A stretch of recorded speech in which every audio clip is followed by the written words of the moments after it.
అండి, ఈరోజు మనం చూడబోయేది పిల్లలకి పెద్దలకి ఎంతో ఇష్టమైన అరటికాయ ఫ్రై రెసిపీ. అవునండి, అరటికాయలో ఫైబర్, పొటాషియం, విటమిన్లు మరియు ఖనిజాలు పుష్కలంగా ఉంటాయి. అరటికాయ వేపుడు అన్నం, రోటీ, చపాతీ, పరాటా మొదలైన వాటితో బాగా సరిపోతుంది. అనేక ప్రాంతాల్లో అరటికాయ వేపుడు పండుగల సమయంలో ప్రత్యేక వంటకంగా తయారు చేస్తారు.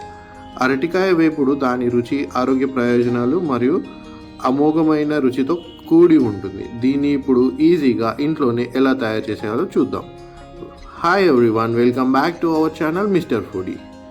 ఇప్పుడు కడిగి శుభ్రం చేసి పెట్టుకున్న అరటికాయ ముక్కల్ని చిన్న చిన్నవిగా కట్ చేసుకొని తీసుకొని పక్కన పెట్టుకోండి. ఒక బాండీలో ఆయిల్ వేడి చేసి అందులో అరటికాయ ముక్కల్ని దోరగా కొంచెం వేగేటట్టుగా వేయించండి.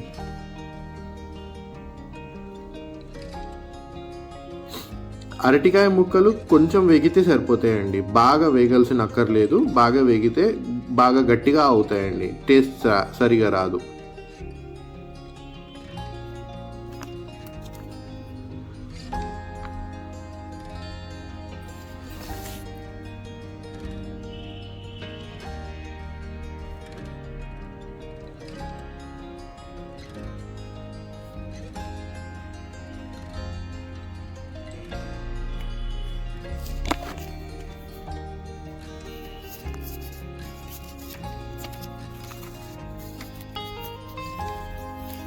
అదే ఆయిల్లో కొన్ని పల్లీలు వేసి వేయించుకోండి. ఇప్పుడు ఒక కడాయిలో కొంచెం నూనె వేసుకొని అందులో కొంచెం జీలకర్ర,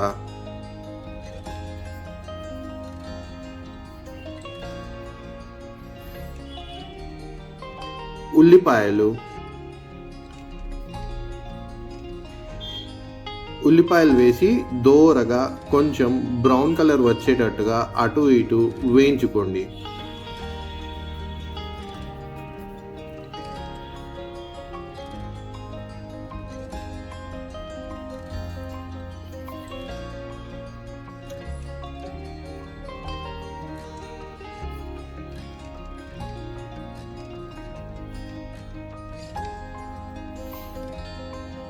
ఇందులో ఇప్పుడు కొంచెం కరివేపాకు కూడా వేసి కలుపుకోండి.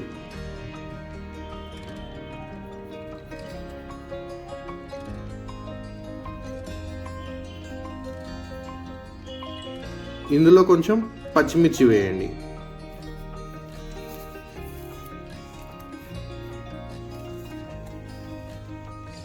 ఇప్పుడు కొంచెం పసుపు వేసుకోండి.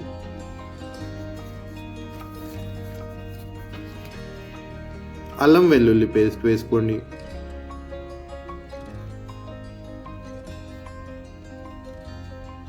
గరం మసాలా పొడి వేసుకోండి. ఇప్పుడు బాగా కలుపుకోండి, అన్ని కలిసేటట్టుగా.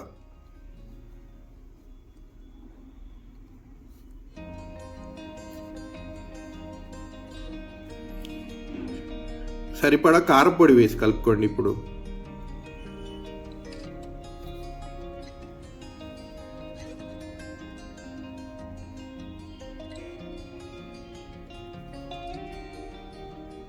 తగినంత ఉప్పు వేసుకోండి, కలుపుకోండి.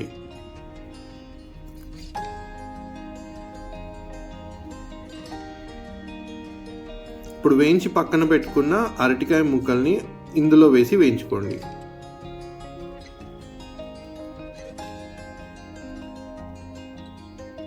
పల్లీలు కూడా వేసుకోండి. ముక్కలన్నిటికీ ఉల్లిగడ్డ మొత్తం మిశ్రమం బాగా పట్టేటట్టుగా అటు ఇటు కలుపుతూ ఉండాలండి కోసేపు.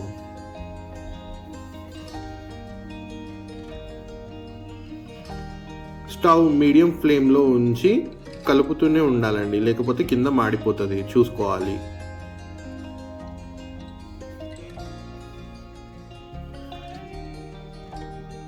అంతే అండి, ఎంతో సింపుల్గా ఉండే స్పెషల్ డిష్ ఇప్పుడు మనకి రెడీ అయిపోయిందండి. ఇది అన్నంతో కానీ రోటీతో కానీ ఎవరైనా రిలేటివ్స్ వచ్చినప్పుడు కానీ చేసి పెడితే చాలా బాగా వస్తుందండి. చూసారుగా, మీరు మీ స్టైల్లో చేసి చూడండి. మీకు రెసిపీ ఎలా అనిపించిందో మాకు కామెంట్ బాక్స్లో తెలపండి. ఈ వీడియో మీకు నచ్చినట్లయితే లైక్ చేయండి, షేర్ చేయండి మరియు ఛానల్ని సబ్స్క్రైబ్ అయ్యి గంట నొక్కండి. మీకు కొత్త కొత్త వీడియోస్ ఈజీగా ఎలా చేయాలో తీసుకొని వస్తూనే ఉంటాయండి.